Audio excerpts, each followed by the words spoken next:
નમસ્તે. India, Canada, Punjab અને ગુજરાતના ઇંગ્લિશ, હિન્દી, પંજાબી અને ગુજરાતી સમાચારોનું એકમાત્ર પોર્ટલ indiantimesdaily.com પર આપનું સ્વાગત છે. હું છું રિદ્ધિ વોરા અને આજના મુખ્ય સમાચાર આ મુજબ છે.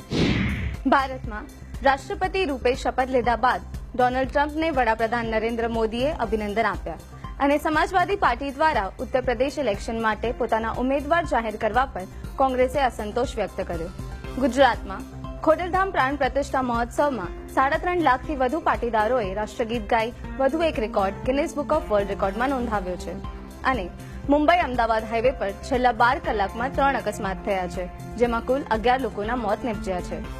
કેનેડામાં પીએમ જસ્ટિન ટ્રુડોએ ડોનાલ્ડ ટ્રમ્પ માટે એક શુભેચ્છા માટે સંદેશ મોકલાવ્યો, જેમણે રાષ્ટ્રપતિ તરીકેની પોતાની જવાબદારી સંભાળી લીધી છે.